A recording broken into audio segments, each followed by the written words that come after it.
This is part 62 of ASP.NET MVC tutorial. In this video, we'll discuss implementing search functionality in an MVC application. For the purpose of this demo, we'll be using this table TBL employee. Here is the SQL script to create this table, and this is to insert sample data into that table. I'll have the SQL script available on my blog in case if you need it. Now, based on this table, we want to design a view like this with a search interface.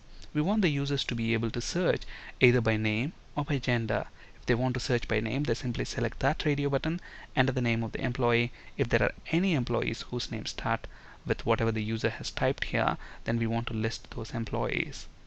On the other hand, if no employee name starts with whatever we have typed here, then we want to display a message stating no rows match search criteria. On the other hand, if I want to search by gender, I simply select that radio button, enter the gender there, click search. All the employees with matching gender should then be displayed. Let's see how to achieve this. Obviously, the first step is to generate an ADO.NET Entity Data Model based on this table TBL employee. So let's flip to Visual Studio. Here I have a blank ASP.NET MVC4 application. I don't have anything in models, views, and controllers. So the first step is to add ADO.NET Entity Data Model. So let's right click on the models folder, add a new item, select data, ADO.NET Entity Data Model, and let's name it Sample Data Model. Click add. We want to generate our model from the database, and we want our connection string to be stored as sample db context in web.config file. Click next. This is going to connect to the database, retrieve all the tables, views, and stored procedures. Expand tables, select table TBL employee, and we want our entities to be living in models namespace. Click finish. This should generate TBL employee entity, but we want our entity to be named as employee, so let's rename it to employee. Save everything.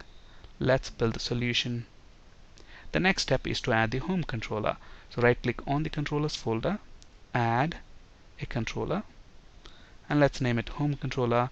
Use this template MVC controller with read/write actions and views using entity framework.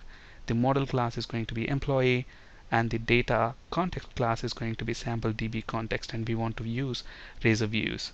Click add. This should generate the home controller and all the required views: index, details, delete, create, etc.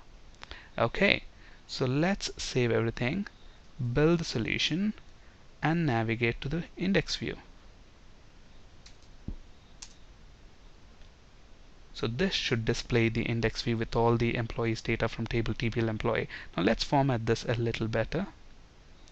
So within the index view, let's use a div tag and set the style attribute.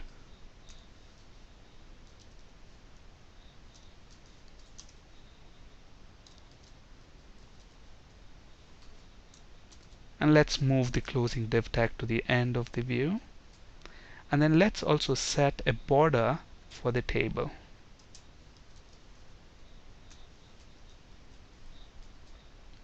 With these changes, let's refresh this view. So we get the border and the font family set to area. Now let's have action as the heading for this last column.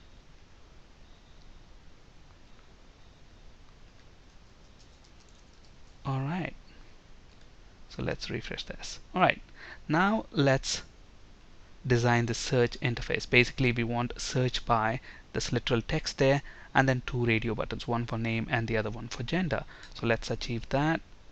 So let's use another paragraph tag, and let's use a bold tag, and then specify the string search by, and next to that we need a radio button, and to generate that let's use radio button HTML helper.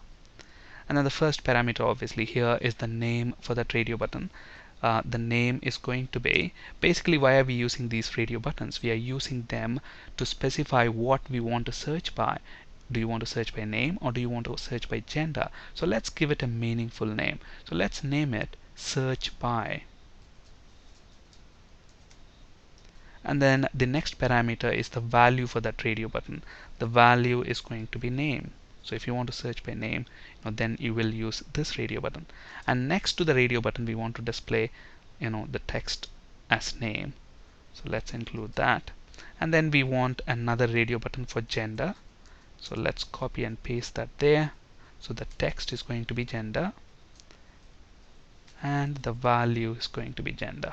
Okay, and then in the next line we need a text box control and a search button.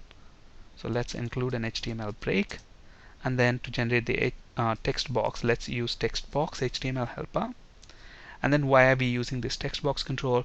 We're using this text box control to specify the search term. Okay, so let's give this text box a name. Since we are using it to specify the search term, I'm going to give it a name of search. Alright, with these changes, actually we need a button as well. So let's include input type is equal to submit, and the value on that button we want it as search. Alright, so with all these changes, let's refresh this view and see if we get the interface that we expect. So we get the interface that we expect. Alright, now when we click this button, we want to retrieve some data as part of get request. Since we are not going to change the state of data, it's better to get the data using a get request. Okay, and for that purpose we need to use a form tag. So basically all these controls need to be wrapped inside a form tag. And to generate a form tag, we can use begin form HTML helper. So at HTML dot begin form, and then since we want an opening and closing since we want a closing form tag to be auto generated, let's use the using statement and wrap the call to begin form HTML helper inside that. And look at this, the moment I do that, it considers this name and gender as C# code. Okay, but we know that we want that to be treated as literal text so that it gets displayed next to that name radio button and gender radio button. Okay, so to specify our intention to raise a view that it's a literal text, let's use this text element. Let's close that, and let's do the same thing for gender. Okay, and then look at this, when we submit this button, we want to basically invoke the index action within the home controller. That's what is pulling out this data and displaying in this table. Okay, so we want to invoke index action within home controller, and we want to do that as a get request. So we need to specify that within the form tag. So this form tag helper has got several overloaded versions. I'm going to use the version where you can specify the name of the action. In our case it's going to be index, and the name of the controller, it's going to be home controller, and which method do you want to use to retrieve data. Do you want to do that using a get request or a post request? Since we are not modifying the state of the data, we can do that using a get request. So the action name is going to be index, and the controller name is going to be home, and which method we want to use? Get method. Okay, alright, with these changes let's save everything and let's refresh this view.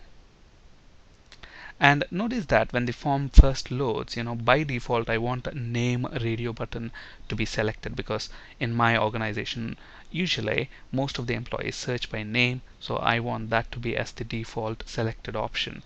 And to do that, we have another overloaded version of this radio button helper where you can specify whether you want that radio button to be checked or not. Okay, so if you want that to be checked, pass true. And then let's refresh this. So when the form loads, name radio button should be checked. Alright, now let's say for example I want to search all the employees whose names start with S. I type in S there, click on search, and look at what's going to happen. Look at that, the radio button selection that is passed to the, as part of the URL, search by is equal to name. I have selected name radio button, so I want to search by name, and I want to search all the employees whose names start with S, so that is passed as part of this query string. basically both the values are passed to the server as part of the URL in the form of query strings. Now all that is left is basically to retrieve those values within the index action and then filter the employees based on the search string. So within the index action, I'm going to use two parameters, string search by, string the search term. So obviously, when this action method is reached, the default model binder is going to pass the values from the query string into this method automatically. And then what we need to do here, if search by is equal to gender, then we want to filter the employees based on gender. And this is the method which does that. I mean, this line is going to return all the employees, but we don't want all the employees.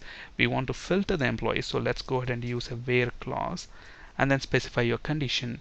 So what is our condition? Employee such that employee gender is equal to whatever is there in the search.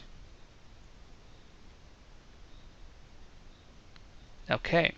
Now, on the other hand, if search by is not gender, then it's going to be name, in which case we want to search by name. So let's include that in the else part. Let's copy this code and paste it right here. Now let's say, for example, if I type letter S here, then we want to search all employees whose name start with S and then display them here. So basically, instead of using a where clause, it will do an exact match. Instead of that, let's use starts with method. Oh, employee. Let's use a where clause x such that x dot name starts with whatever is the search term. Alright, let's save this. Let's build the solution and let's actually navigate to home controller index action. So by default, name radio button should be selected. Okay, so name radio button. Look at this, we have a problem here. As soon as we have navigated to the index action, we don't have any employees displayed there. Why is that? That's basically because when this view is loaded, this index action method is expecting these parameter values for these two parameters, but then obviously nothing is passed here. So basically, name is going to be empty, gender is going to be empty. So it's going to search by name because it's going to come to else part, and then it's going to search by name, and then since search is null, it won't find any employee whose name is null. So obviously it is displaying an empty table list there. Now by default, when I don't specify anything, when I load this view, we want to display all the employees. If that is your requirement, then what you need to do is you need to specify another condition here. So there may be gender or it could be null. So how do we do that? How do we specify that? Or search term is null. Similarly, we need to specify the same condition right here. Name starts with search term or search could be null. Let's build this once again and let's refresh this. So all employees should be listed now. Okay, now I can search by an employee name. So if I type S there, search, look at that, I get one employee whose name starts with the S. On the other hand, if I want to search by gender, let's say I want all male employees, select gender type male, search, look at that, I get both the male employees. Now look at this, if I select, for example, name, and I type, let's say, X, we don't have an employee whose name starts with X. So when I click search, look at that, it doesn't display anything. But what is our requirement? We want to display a message stating no rows match search criteria, in case if there are no employees matching your search criteria. So how do we achieve that? It's pretty simple. So on our index view, so what is the model for your index view? It's IEnumerable of employee, meaning a list of employees. Okay, now that's what is the model. So what I'm going to do, here we have a table tag, and this tr is going to display that header, what you see right here. And then if there are no employees, if the model count is 0, then we know there are no employees. In that case, what you need to do, instead of executing this for each loop, because there's no point, there are no employees, what I'm going to do here is I'm going to conditionally check at if the model for this view is list of employees. If the count of that is 0, then we know there are no employees, in which case we want to display this message there. Okay, and we want to display that message as part of the table. So I'm going to render a table row, and then I'm going to use a td.